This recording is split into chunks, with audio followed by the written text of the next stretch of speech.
তো hello' friends, আজি আকৌ এটা নতুন ভিডিঅ'লৈ তোমালোক সকলোকে স্বাগতম জনাইছোঁ। আজি আমি আলোচনা কৰিম ক্লাছ 11 এছামিছ ছাবজেক্টৰ 2023 বৰ্ষৰ কুৱেশ্যন পেপাৰখন। আৰু এই কুৱেশ্যন পেপাৰখনত যিবিলাক ইম্পৰ্টেণ্ট কুৱেশ্যন আনচাৰ আছে গোটেইখিনি কভাৰ কৰিম এই ভিডিঅ'ৰ জৰিয়তে। আৰু তোমালোকক এই ভিডিঅ'ৰ জৰিয়তে গোটেইখিনি কুৱেশ্যন আনচাৰ বুজাই দিম, যাতে তোমালোকে সহজভাৱে বুজি পোৱা আৰু তোমালোকৰ মেমৰাইজ হৈ যায়, যাতে তোমালোকে এক্সামত এটা ভাল মাৰ্কছ স্ক'ৰ কৰিব পাৰা। আৰু প্ৰিভিয়াছ ইয়াৰ কুৱেশ্যন পেপাৰ তোমালোকৰ বিৰাট মেটাৰ কৰে। তোমালোকে যে কোনো ধৰণৰ কনচেপ্টটো নাচা বা তোমালোকে জাষ্ট মাত্ৰ 10 বছৰ বা 5 বছৰ আগৰ কুৱেশ্যন পেপাৰবিলাক সলিউশ্যন কৰা, আৰু তাৰ পৰা তোমালোকে এটা ধাৰণা পাবা, তাৰ পৰা এটা আইডিয়া পাবা, যাতে যে আমাৰ হেৰি এক্সামত কেনেকুৱা ধৰণৰ প্ৰশ্ন সোধা যায় আৰু কেনেকুৱা ধৰণৰ বা কোনটো টপিকৰ পৰা ৰিলেটেড হয় সেই কুৱেশ্যনটো তোমালোকে তাৰ পৰা এটা আইডিয়া পাবা, আৰু তোমালোকে এটা ভাল মাৰ্কছ স্ক'ৰ কৰিবলৈ সক্ষম হ'বা। আৰু তোমালোকৰ এইবিলাক কুৱেশ্যন আনচাৰ যি ইয়াতে আছে এইবিলাক ৰিপিট হৈ থাকে, বাৰে বাৰে এইবিলাক আহি আছে, আৰু অলপমান ৰিপিট হৈ পেলেও বা অলপমান বেলেগকৈ দি পেলেও দিব পাৰে কুৱেশ্যনবিলাক। আৰু কিন্তু প্ৰিভিয়াছ ইয়াৰ কুৱেশ্যন পেপাৰ বিৰাট ৰিপিট হয় এক্সামত। আৰু তোমালোকে এতিয়া যোৱা ভিডিঅ'কেইটা দেখিছা বা চাইছা, সেই ভিডিঅ'কেইটাত যিখিনি কুৱেশ্যন আছিল আৰু সেই কুৱেশ্যনখিনি ইয়াতেও আছে, অলপমান বেলেগকৈ হ'লেও ইয়াতো আছে। কাৰণ প্ৰিভিয়াছ ইয়াৰ কুৱেশ্যন পেপাৰ বিৰাট আহে আৰু আহিব পৰা বহুত চান্স থাকে, ইয়াৰ পৰা কমন কুৱেশ্যন পাবেই তোমালোকে। সেয়ে তোমালোকে বেলেগ নাচালেও, কনচেপ্টটো নাচালেও তোমালোকে প্ৰিভিয়াছ ইয়াৰ কুৱেশ্যন পেপাৰবিলাক চাব লাগে, কাৰণ ইয়াৰ পৰা তোমালোকে বুজিব পাৰা যে কোনটো কুৱেশ্যন কেনেধৰণে আহে আৰু কেনেধৰণে লিখিব লাগিব। তো তোমালোকে যোৱা ভিডিঅ'কেইটা যদি চোৱা নাই চাই ল'ব পাৰিবা। এতিয়া আমি আজি আলোচনা কৰিম 2023 বৰ্ষৰ 2016 বৰ্ষৰ পৰা 2022 বৰ্ষলৈকে যিমান কুৱেশ্যন পেপাৰ আছিল গোটেই কুৱেশ্যন পেপাৰবিলাক আলোচনা কৰিছোঁ, আৰু তোমালোকক বুজাই দিছোঁ, একদম তোমালোকৰ মুখস্থ হৈ যায়, ডাইৰেক্ট মনত ৰৈ যায়, একদম সহজভাৱে বুজাই দিছোঁ। তোমালোকে যেতিয়া সেই ভিডিঅ'কেইটা চোৱা নাই চাই ল'ব পাৰিবা। আজি আলোচনা কৰিম 2023 বৰ্ষৰ কুৱেশ্যন পেপাৰখন। এতিয়া 1 নম্বৰ প্ৰশ্নকেইটা চাওঁ হা। 1 নম্বৰ প্ৰশ্ন কেইটামান আছে। প্ৰথমতে যি অৰ্থ ব্যৱহাৰৰ মূল মন্ত্ৰ কি? অৰ্থ ব্যৱহাৰৰ মূল মন্ত্ৰ কি? আয় অনুসৰি খৰচ কৰা বা ব্যয় কৰা ধনৰ অৰ্থ ব্যৱহাৰৰ মূল মন্ত্ৰ। নম্বৰ কুৱেশ্যনটো কি কৈছে, ইয়াতে কৈছে যে কি মহাত্মা গান্ধীয়ে কেতিয়া প্ৰথমবাৰৰ বাবে অসম ভ্ৰমণ কৰিছিল? মহাত্মা গান্ধীয়ে কেতিয়া প্ৰথমবাৰৰ বাবে অসম ভ্ৰমণ কৰিছিল? মহাত্মা গান্ধীয়ে 1921 চনৰ প্ৰথমবাৰৰ বাবে অসম ভ্ৰমণ কৰিছিল বা অসমলৈ আহিছিল। এতিয়া লোকেশ্যন চাই ইয়াতে কি কৈছে, ডিভাইন কমিটি কাৰ ৰচনা? ডিভাইন কমিটি দান্তেৰ ৰচনা। ডিভাইন কমিটি হ'ল কোন? দান্তেৰ ৰচনা। এতিয়া লোকেশ্যন চাই ইয়াতে কৈছে কিতাপৰ কথা পাঠটিৰ লেখক। কিতাপৰ কথা পাঠটিৰ লেখক হ'ল প্ৰফুল্ল দত্ত গোস্বামী। কিতাপৰ কথা পাঠটি যে আছে আমাৰ পাঠ্যপুথিৰ, সেই পাঠটিৰ লেখকটো সুধিছে। কিতাপৰ কথা পাঠ্যপুথিৰ অৰ্থাৎ কি আমাৰ পাঠটোৰ লেখক হ'ল কোন? প্ৰফুল্ল দত্ত গোস্বামী। কিতাপৰ কথা পাঠটোৰ লেখক কোন? কিতাপৰ কথা পাঠটোৰ লেখক হ'ল কোন? প্ৰফুল্ল দত্ত গোস্বামী। কোন? প্ৰফুল্ল দত্ত গোস্বামী। এটা লোকেশ্যন চাই ইয়াতে কি কৈছে, ইয়াতে কৈছে যে কি এখন প্ৰাচীন ভাৰতীয় বিশ্ববিদ্যালয়ৰ নাম লিখা। কি? ৱালেগানা বিশ্ববিদ্যালয়। ৱালেগানা বিশ্ববিদ্যালয় তোমালোকে নিলিখি পেলাই কেম্ব্ৰিজ বিশ্ববিদ্যালয়, অক্সফৰ্ড বিশ্ববিদ্যালয় আদি এইবিলাক নামো দি পেলাই তোমালোকে লিখিব পাৰিবা। এতিয়া লোকেশ্যন চাই ইয়াতে কি হৈছে, ডক্টৰ হীৰেণ গোহাঁইয়ে ডক্টৰ হীৰেণ গোহাঁইৰ গৱেষণা গ্ৰন্থখনৰ নাম লিখা। এই কুৱেশ্যনটো যোৱাবাৰ বহুত কেইবাৰ ৰিপিট হৈছে। তোমালোকে যেতিয়া কুৱেশ্যন পেপাৰবিলাক চাইছা বা ভিডিঅ'কেইটা চাইছা তোমালোকে নিশ্চয় জানা এই কুৱেশ্যনটো বাৰে বাৰে ৰিপিট হৈ আছে। ডক্টৰ হীৰেণ গোহাঁইৰ গৱেষণা গ্ৰন্থৰ নাম লিখা। ডক্টৰ হীৰেণ গোহাঁইৰ গৱেষণা গ্ৰন্থ হৈছে কি? Tradition and paradise lost. Doctor Hiren গোহাঁইৰ গৱেষণা গ্ৰন্থৰ নাম লিখা। ডক্টৰ হীৰেণ গোহাঁইৰ গৱেষণা গ্ৰন্থৰ নাম হৈছে কি? Tradition and paradise lost. একদম কমন কুৱেশ্যন হয়, আৰু এইটো বাৰে বাৰে ৰিপিট হৈছে। তোমালোকে এইটো কোনো কাৰণতে এৰি নিদিবা, একদম তোমালোকে এইটো মুখস্থ কৰি থৈ দিয়া, কাৰণ এই কুৱেশ্যনটো আহিব পৰা বিৰাট চান্স আছে। একদম ইম্পৰ্টেণ্ট কুৱেশ্যন হয়, আৰু তোমালোকে এই ফাৰ্ষ্ট ইয়াৰ বুলি নহয়, ছেকেণ্ড ইয়াৰতো এই কুৱেশ্যনটো পাবা। ইম্পৰ্টেণ্ট অৰ্থাৎ কি বহুত হেৰি আছে, আৰু এই কুৱেশ্যনটো বহুত কমন কুৱেশ্যন হয়। চাকৰি পৰীক্ষাতো এই কুৱেশ্যনটো আহিব পৰা বহুত চান্স আছে, একদম কমন হয়। এতিয়া আকৌ এবাৰ তোমালোকক ৰিপিট কৰি দিছোঁ কুৱেশ্যনটো, যাতে তোমালোকৰ মনত ৰৈ যায়। ডক্টৰ হীৰেণ গোহাঁইৰ গৱেষণা গ্ৰন্থখনৰ নাম কি? ডক্টৰ হীৰেণ গোহাঁইৰ গৱেষণা গ্ৰন্থখনৰ নাম হৈছে কি? Tradition and paradise lost. এইটো লোকেশ্যন চাই ইয়াতে গৈছে, পৃথিৱীৰ সৰ্বোচ্চ শৃংগ মাউণ্ট এভাৰেষ্ট সমুদ্ৰ পৃষ্ঠৰ পৰা কিমান ফুট উচ্চতাত অৱস্থিত? তোমালোকে চোৱা এই কুৱেশ্যনটো কিমানবাৰ ৰিপিট হৈছে, যোৱা কুৱেশ্যন পেপাৰবিলাকত কিমান আহিছে এই কুৱেশ্যনটো, আৰু এই পেপাৰখনটো আহিছে, আৰু আহিব এনেকুৱাকৈ এই কুৱেশ্যনটো ৰিপিট হৈ আহিয়ে থাকিব। একদম কমন কুৱেশ্যন হয় এইটো। ইয়াতে সুধিছে যে এই কুৱেশ্যনটো লোৱা হৈছে আমাৰ এভাৰেষ্টৰ সপোন আৰু বিভীষিকা সেই নামৰ পাঠটিৰ পৰা আমাৰ পাঠ্যপুথি। ইয়াত তেওঁলোকে তাৰমানে লেখকৰ সৈতে 10জনীয়া দল এটা এভাৰেষ্ট আৰোহণ কৰিব গৈছিল, আৰু তেওঁলোকে তাতে অলপ এটা বেছ কেম্প বনাইছিল, আৰু তাতে তেওঁলোকে প্ৰশিক্ষণ ল'বলৈ গৈছিল, আৰু প্ৰশিক্ষণ লৈ থাকোঁতে তেওঁলোকৰ কাষতে এটা সমুদ্ৰ আছিল। এই সমুদ্ৰ পৃষ্ঠৰ পৰা আমাৰ মাউণ্ট এভাৰেষ্টখন কিমান ফুট উচ্চতাত অৱস্থিত? সমুদ্ৰ পৃষ্ঠৰ পৰা মাউণ্ট এভাৰেষ্টখন 29,035 ফুট বা 8,850 মিটাৰ উচ্চতাত অৱস্থিত আছে। কিন্তু মাত্ৰ মনত ৰাখিব, বাকী হৈ যাব। এতিয়াতো লোকেশ্যনটো এইটো একদম ইম্পৰ্টেণ্ট কুৱেশ্যন হয়। বিহু আকৌ আহিল গ্ৰন্থখনৰ লেখক কোন? বিহু আকৌ আহিল গ্ৰন্থখনৰ লেখক হ'ল কোন? হেম বৰগোহাঁই দেও। বিহু আকৌ আহিল গ্ৰন্থখনৰ লেখক কোন? বিহু আকৌ আহিল গ্ৰন্থখনৰ লেখক হ'ল কোন? হেম বৰগোহাঁই দেও। কোন? হেম বৰগোহাঁই দেও। কোন? হেম বৰগোহাঁই দেৱ বিহু আকৌ সেই গ্ৰন্থখনৰ লেখক এতিয়াতো লোকেশ্যন চাই ইয়াতে বিয়াৰ প্ৰেজেণ্ট গল্পটোত থকা অসুখ হোৱা ছোৱালীজনীৰ নাম তোমালোকে চোৱা এই কুৱেশ্যনটো কিমানবাৰ আহিছে যোৱা কুৱেশ্যন পেপাৰবিলাকতো বাৰে বাৰে ৰিপিট হৈছে এই কুৱেশ্যনটো একদম কমন হয় তোমালোকে চোৱা আৰু তোমালোকে যেতিয়া ভিডিঅ' কেইটা চোৱা নাই আকৌ এবাৰ কৈছোঁ তোমালোকে ভিডিঅ' কেইটা চাই ল'বা কাৰণ তাৰ পৰা তোমালোকে বহুত কমন কুৱেশ্যন পাবা তোমালোকে যেতিয়া এছামিছত তোমালোকে একোৱে নোচোৱা বা এনাই যদি এনাই অলপমান কিতাপৰ পৰা যদি চোৱা বা তোমালোকে বুজি নোপোৱা কনচেপ্ট পঢ়ি তোমালোকে এই কুৱেশ্যনবিলাক চাবা তোমালোকে মই সহজভাৱে বুজাই দিছোঁ তোমালোকে ইয়াৰ পৰা এটা ধাৰণা পাবা আৰু তোমালোকৰ কুৱেশ্যন আনচাৰবিলাক সোনকালে মেমৰাইজ হৈ যাব সেইটো আমাৰ বিয়াৰ প্ৰেজেণ্ট গল্পটোৰ পৰা লোৱা আছে বিয়াৰ প্ৰেজেণ্ট গল্পটোত থকা অসুখ হোৱা ছোৱালীজনীৰ নাম কি আছিল অসুখ হোৱা ছোৱালীজনীৰ নাম আছিল কি বিনীতা কি বিনীতা এতিয়াতো লোকেশ্যন চোৱা ইয়াতে কৈছে বিয়াৰ প্ৰেজেণ্ট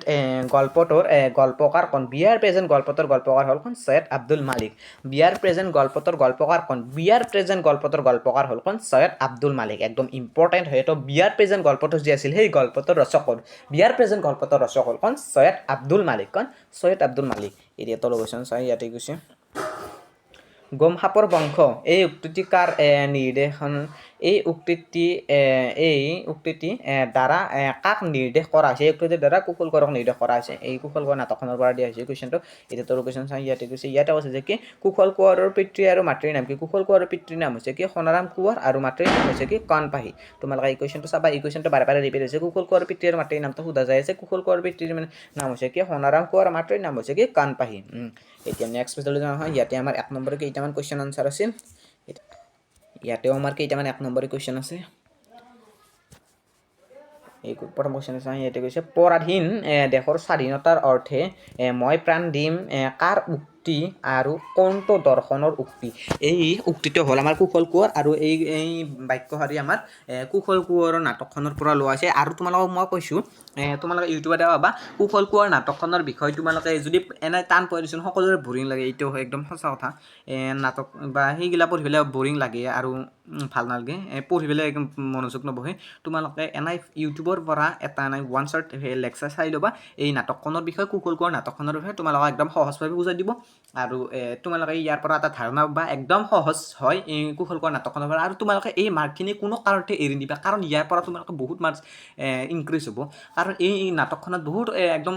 হেৰি সহজ প্ৰশ্ন আছে তোমালোকে যে নাটকখনৰ এটা সাধাৰণ এটা ধাৰণা পাই লোৱা এই কুশল কোঁৱৰ নাটকখনৰ তোমালোকে ইয়াৰ পৰাই বহুত মাৰ্ক পাই যাব পাৰিবা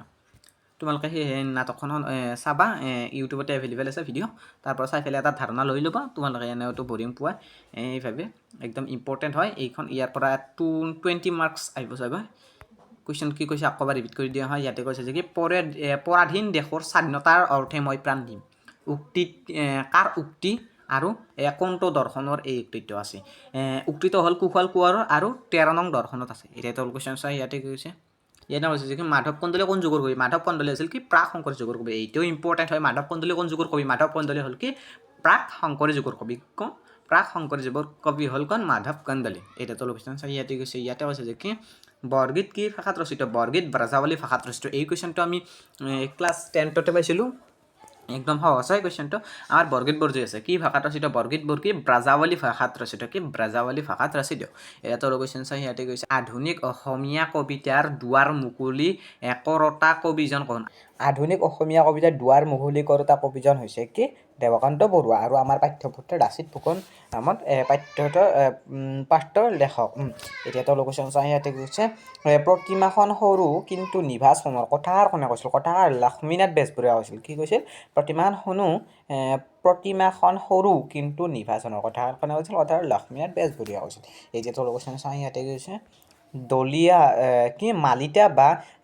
আখ্যানমূলক গীতসমূহ ইংৰাজীত কি বুলি কোৱা হয় মালিতা বা আখ্যানমূলক গীতসমূহ ইংৰাজীত বেলাড বুলি কোৱা হয় তোমালোকে নিশ্চয় বুজি পাইছা তো মালিতা বা আখ্যানমূলক গীতসমূহক ইংৰাজীত কি বুলি কোৱা হয় বেলাড বুলি কোৱা হয় এতিয়া আমাৰ 1 নম্বৰ কুৱেশ্যন যেইকেইটা আছিল গোটেই কমপ্লিট হৈ গ'ল এতিয়া আমি 2 নম্বৰ কুৱেশ্যনলৈ যাওঁ হা প্ৰথম ক নম্বৰ কুৱেশ্যন কি কৈছে কি দুটা কাৰণত মানুহে কৃপণালী কৰে এই কুৱেশ্যনটো তোমালোকক মই কুৱেশ্যন পেপাৰতো পঢ়াই দিছোঁ একদম ইম্পৰ্টেণ্ট হয় এইটো কমন কুৱেশ্যন হয় একদম কি দুটা কাৰণত মানুহে কৃপণালী কৰে এক নম্বৰতে হৈছে তেওঁলোকে নিজৰ এটা নাম ৰাখিবলৈ পৃথিৱীত বা ধনৰ উভৈনদী কৰি নিজৰ নাম ৰাখিবলৈ বা নিজৰ সন্তানবিলাক এটা অক্ষয় ভাণ্ডাৰ থৈ যাবলৈ মানুহে কৃপণালী কৰে এইখিনি তোমালোকে চাই ল'বা তেওঁলোকে ইয়াতে কৈছে পদ্মনাথ গোহাঁইবৰুৱাই ৰচনা কৰা দুখন নাটকৰ নাম লিখা পদ্মনাথ গোহাঁইবৰুৱাই ৰচনা কৰা দুখন নাটকৰ নাম হৈছে কি জয়মতী আৰু গদাধৰ পদ্মনাথ গোহাঁইবৰুৱা কোন আছিল পদ্মনাথ গোহাঁইবৰুৱা হ'ল আমাৰ অসমত মহাত্মা গান্ধী পোনপ্ৰথম পদাৰ্পণ এই শীৰ্ষক পাঠটিৰ লেখক হ'ল পদ্মনাথ গোহাঁইবৰুৱা পদ্মনাথ গোহাঁইবৰুৱাই ৰচনা কৰা দুখন নাটকৰ নাম লিখে পদ্মনাথ গোহাঁইবৰুৱাই ৰচনা কৰা দুখন নাটকৰ নাম হৈছে কি জয়মতী আৰু গদাধৰ কি জয়মতী আৰু গদাধৰ কি জয়মতী আৰু গদাধৰ পদ্মনাথ গোহাঁইবৰুৱাই ৰচনা কৰা দুখন নাটকৰ নাম লিখা পদ্মনাথ গোহাঁইবৰুৱাই ৰচনা কৰা দুখন নাটকৰ নাম হৈছে কি জয়মতী আৰু গদাধৰ কি জয়মতী আৰু কি গদাধৰ কি জয়মতী আৰু গদাধৰ পদ্মনাথ গোহাঁইবৰুৱাই ৰচনা কৰা দুখন নাটক এতিয়া তেওঁলোকে ইয়াতে কৈছে হেলেন কেলাৰৰ আত্মজীৱনীত থকা কি কথাই মানুহক কিতাপ অধ্যয়নৰ বাবে অনুপ্ৰাণিত কৰিছিল এই কুৱেশ্যনটো তোমালোকে ভাবা মই কিমান বাৰ তোমালোকক পঢ়াই দিলোঁ যোৱা কুৱেশ্যন পেপাৰবিলাকত প্ৰায় প্ৰত্যেকখন বুলিয়ে ক'ব পাৰি প্ৰত্যেকখন কুৱেশ্যন পেপাৰতে এই কুৱেশ্যনটো ৰিপিট হৈ আহি আছে বাৰে বাৰে এইখিনি সোধা যাইছে কাৰণ এই টপিকটো ইম্পৰ্টেণ্ট হয় তোমালোকে এইখিনি একদম ভালদৰে চাবা হা মই তোমালোকক আকৌ এবাৰ পঢ়াই দিছোঁ একদম ভালদৰে তোমালোকৰ মনত ৰৈ যায় আৰু যোৱা কুৱেশ্যন পেপাৰৰ ভিডিঅ' ক্লাছ যদি চোৱা নাই তোমালোকে চাই ল'বা তাতেও আছে তোমালোকে এইখিনি একদম সহজভাৱে বুজি পাবা যদি সেইকেইটা ভিডিঅ' চাই লোৱা আৰু বহুত কমন কুৱেশ্যন পৰিছে এই কুৱেশ্যন পেপাৰখনত সেই যোৱা কুৱেশ্যন পেপাৰবিলাকৰ পৰা তোমালোকে সেই ভিডিঅ'কেইটা চাই ল'বা চোৱা নাই যেতিয়া এতিয়া তোমালোকক বুজাই দিওঁ হয় ইয়াতে কি কৈছে প্ৰথমে হেলেন কেলাৰৰ এটা কথাই তাৰমানে মানুহক কিতাপ অধ্যয়নৰ বিষয়ে কি কৰিছিল অনুপ্ৰাণিত কৰিছিল সেই কথাটো হ'ল যে হেলেন কেলাৰৰ আত্মজীৱনত থকা এই কথা মানুহৰ সাহিত্য বা কিতাপ অধ্যয়নৰ বিষয়ে অনুপ্ৰাণিত কৰিছিল কথাটো হৈছে সাহিত্যই মোৰ নন্দন কানন ইয়াত মোৰ ভোট নথকা নহয় কোনো ইন্দ্ৰিয় হেঙাৰে মোক মোৰ কিতাপ বন্ধুসকলৰ পৰা আঁতৰাই নাৰাখে তেওঁলোকে মোৰ লগত নিসংকোচে স্বভাৱে কথা পাতে তেওঁৰ এই কথাই মানুহক কিতাপ অধ্যয়নৰ বাবে অনুপ্ৰাণিত কৰিছিল তাৰমানে তেওঁ এই কিতাপ অধ্যয়নৰ বাবে এটা উক্তি দিছিল এই উক্তিটো হৈছে এইটো এইখিনি তোমালোকে চাই ল'বা আৰু যোৱা কুৱেশ্যন পেপাৰবিলাকতো বুজাই দিছোঁ এতিয়া তেওঁলোক কুৱেশ্যন চাই ইয়াতে কৈছে যে কি হেমন বৰগোহাঁইৰ দুখন চুটিগল্পৰ নাম লিখা হেমন বৰগোহাঁইৰ হৈছিল দুখন চুটিগল্প হৈছে কি বিভিন্ন কছাৰ বিভিন্ন নৰক এতিয়া নেক্সট পেজলৈ যাওঁ আহা ইয়াতে ঘ নম্বৰ কুৱেশ্যনলৈকে আলোচনা কৰোঁ ইয়াত 1 নম্বৰ কুৱেশ্যনৰ পৰা চাওঁ আহা ইয়াতে প্ৰথম কুৱেশ্যন কি কৈছে ইয়াতে কৈছে যে কি ভাৰতবৰ্ষৰ 4বিধ জনপ্ৰিয় খেলৰ নাম একদম ইম্পৰ্টেণ্ট হয় আৰু একদম সহজ তোমালোকে নিজে লিখিব পাৰিবা এইটো ভাৰতবৰ্ষৰ 4বিধ জনপ্ৰিয় খেল কি 1 নম্বৰতে হ'ল ফুটবল আমি অকলে চবেই জানোৱেই আৰু 2 নম্বৰ হ'ল ক্ৰিকেট আমি নিজে ভাল পাওঁ ক্ৰিকেট খেলি আৰু কি কাবাডীও হয় আৰু হকী হয় তোমালোকে এইখিনি নিজে লিখিব পাৰিবা একদম ইম্পৰ্টেণ্টো হয় আৰু একদম সহজ হয় এতিয়া 6 নম্বৰ কুৱেশ্যনটো চাওঁ হা ইয়াতে কি কৈছে ইয়াতে কৈছে যে কি পেৰাডাইজ লষ্টৰ ৰচক কোন এই কাব্যখন কি চন্দত ৰচিত পেৰাডাইজ লষ্টৰ ৰচক হ'ল কি জন মিল্টন আৰু এই কাব্যখন কি চন্দত ৰচিত এই কাব্যখন কি অমিত্ৰাক্ষৰ চন্দ্ৰত ৰচিত কি অমিত্ৰাক্ষৰ চন্দ্ৰত ৰচিত এতিয়া তলৰ কুৱেশ্যন চাই ইয়াতে কি কৈছে ইয়াতে কৈছে যে প্ৰথম অসমীয়া এভাৰেষ্ট আৰোহণকাৰী দুজনৰ নাম লিখা প্ৰথম অসমীয়া এভাৰেষ্ট আৰোহণকাৰী দুজনটো তোমালোকক মই যোৱা কুৱেশ্যন পেপাৰতো বুজাই দিছোঁ তোমালোকে সেই কুৱেশ্যন পেপাৰত চোৱা নাই চাই ল'বা এতিয়া কি কৈছে তৰুণ শইকীয়া আৰু মণিক ডেকা কি প্ৰথম অসমীয়া এভাৰেষ্ট আৰোহণকাৰী দুজনৰ নাম কি প্ৰথম অসমীয়া এভাৰেষ্ট আৰোহণকাৰী দুজনৰ নাম হৈছে কি তৰুণ শইকীয়া আৰু মণিক ডেকা এতিয়া তলৰ কুৱেশ্যন চাওঁ ইয়াতে কি কৈছে ইয়াতে কৈছে যে ধনৰ ব্যৱহাৰ পাঠটিত ৰচক কোন আৰু ক'ৰ পৰা লোৱা হৈছে ধনৰ ব্যৱহাৰ পাঠটিৰ ৰচক কোন আৰু কোনখন বা ক'ৰ পৰা লোৱা হৈছে ধনৰ ব্যৱহাৰ পাঠটিৰ ৰচক হ'ল কোন সত্যনাথ বৰাদেৱ আৰু তেখেতৰ সাৰথী নামৰ পুথিখনৰ বা গ্ৰন্থখনৰ পৰা এই পাঠটো লোৱা হৈছে একদম ইম্পৰ্টেণ্ট হয় তলৰ কুৱেশ্যন চাওঁ ইয়াতে কৈছে যে সৈয়দ আব্দুল মালিকে কোনখন উপন্যাসৰ বাবে কিমান চন সাহিত্য একাডেমী বঁটা লাভ কৰিছিল সৈয়দ আব্দুল মালিকে অঘৰী আত্মাৰ কাহিনী উপন্যাসখনৰ বাবে 1972 চনত সাহিত্য একাডেমী বঁটা লাভ কৰিছিল তোমালোকে নিজে ভাবা এই কুৱেশ্যনটো কিমান বাৰ আমি পঢ়িলোঁ তোমালোকে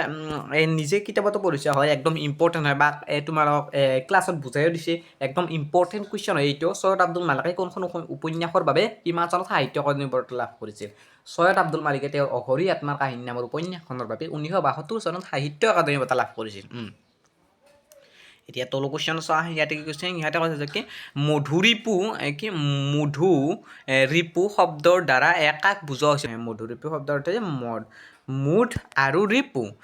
নামৰ অসুৰ দুজনক বুজোৱা হৈছে যাক শ্ৰীকৃষ্ণই বধ কৰিছিল এতিয়া তলৰ কুৱেশ্যন চাই ইয়াতে কি কৈছে ইয়াতে কৈছে যে কি লক্ষ্মীনাথ বেজবৰুৱাৰ কবিতা পুথি দুখনৰ নাম লিখা লক্ষ্মীনাথ বেজবৰুৱাৰ কবিতা পুথি দুখনৰ নাম লিখা লক্ষ্মীনাথ বেজবৰুৱাৰ কবিতা পুথি দুখনৰ নাম হৈছে কি কদমকলি আৰু কি কদমকলি আৰু পদুমকলি লক্ষ্মীনাথ বেজবৰুৱাৰ কবিতা পুথি দুখনৰ নাম লিখা লক্ষ্মীনাথ বেজবৰুৱাৰ কবিতা পুথি দুখনৰ নাম হৈছে কি কদমকলি আৰু পদুমকলি এতিয়া তলৰ কুৱেশ্যন চোৱা ইয়াতে কি কৈছে ইয়াতে কৈছে যে কি ভৱানন্দ দত্তৰ ৰাজপথ নামৰ কবিতাটোত কোনখন আলোচনীৰ কোন সংখ্যাত প্ৰকাশ পাইছিল ভৱানন্দ দত্তৰ ৰাজপথ নামৰ কবিতাটো কি ৰাজপথ নামৰ কবিতাটো প্ৰথমে জয়ন্তী আলোচনীত প্ৰথম প্ৰসংখ্যাত প্ৰকাশ পাইছিল এতিয়া তলৰ কুৱেশ্যন চোৱা ইয়াতে কি কৈছে ইয়াতে কৈছে যে কি শব্দাৰ্থ লিখা প্ৰথমতে তেওঁ 2 নম্বৰী হয় শব্দাৰ্থ লিখা জাজি আৰু মেঘগনি জাজি উঠি অহা বস্তুৰ পুথি কি জাজি মানে কি জাজি মানে হৈছে কি উঠি অহা বস্তুৰ পুথি আৰু নেক্সটত কি কৈছে নেক্সট কি মেঘহনি মানে কি মেঘহনি মানে হৈছে কি এবিধ মূল্যৱান কাঠ মেঘহনি মানে হৈছে এবিধ মূল্যৱান কাঠ আৰু জাজি মানে হৈছে কি উঠি অহা বস্তুৰ থোপ এতিয়া তলৰ কুৱেশ্যন চা ইয়াতে কি কৈছে ইয়াতে কৈছে কি চন্দ্ৰকুমাৰ আগৰৱালাৰ কবিতাৰ প্ৰধান বিষয়বস্তু কি চন্দ্ৰকুমাৰ আগৰৱালাৰ কবিতাৰ প্ৰধান বিষয়বস্তু হৈছে কি প্ৰাকৃতি প্ৰেম আৰু সৌন্দৰ্য চন্দ্ৰকুমাৰ আগৰৱালাৰ কবিতাৰ প্ৰধান বিষয়বস্তু কি চন্দ্ৰকুমাৰ আগৰৱালাৰ কবিতাৰ প্ৰধান বিষয়বস্তু হৈছে কি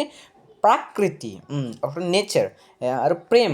আৰু সৌন্দৰ্য হৈছে কি চন্দ্ৰকুমাৰ আগৰৱালাৰ কবিতাৰ প্ৰধান বিষয়বস্তু এতিয়া তলৰ কুৱেশ্যন চাই ইয়াতে কি কৈছে ইয়াতে কৈছে যে কি চন্দ্ৰকুমাৰ আগৰৱালাৰ কবিতা পুথি দুখনৰ নাম লিখা চন্দ্ৰকুমাৰ আগৰৱালাৰ কবিতা পুথি দুখনৰ নাম লিখা ইয়াতে সুধিছিল যে চন্দ্ৰকুমাৰ আগৰৱালাৰ কবিতাৰ বিষয়বস্তু কি বিষয়বস্তু হৈছে কি প্ৰাকৃতি প্ৰেম আৰু সৌন্দৰ্য আৰু তলৰ কুৱেশ্যনটো কৈছে যে কি চন্দ্ৰকুমাৰ আগৰৱালাৰ কবিতা পুথি দুখনৰ নাম লিখা চন্দ্ৰকুমাৰ আগৰৱালাৰ কবিতা পুথি দুখনৰ নাম হৈছে কি প্ৰতিমা আৰু কি বিন বৰাগী কি প্ৰতিমা আৰু বিন বৰাগী কি প্ৰতিমা আৰু বিন বৰাগী হৈছে চন্দ্ৰকুমাৰ আগৰৱালাৰ কবিতা পুথি তো ফ্ৰেণ্ডছ তোমালোকৰ আজি এই ভিডিঅ'টোৰ জৰিয়তে 2023 বৰ্ষৰ কুৱেশ্যন পেপাৰখন গোটেই কমপ্লিট হৈ গ'ল যাতে তোমালোকৰ কেইটামান ইম্পৰ্টেণ্ট কুৱেশ্যন আনচাৰ ডিছকাছ কৰিলোঁ আৰু 2023 বৰ্ষৰ কুৱেশ্যন পেপাৰখনত যিবিলাক ইম্পৰ্টেণ্ট কুৱেশ্যন আনচাৰ আছিল গোটেইখিনি কভাৰ কৰি দিলোঁ তোমালোকে যেতিয়া ভিডিঅ'টো চাবলৈ ভাল পালে লাইক কমেণ্ট কৰিব নাপাহৰিবা এতিয়া নেক্সট ভিডিঅ'ত লগ পাম এটা তো থেংকছ ফৰ ৱাচিং দিছ ভিডিঅ'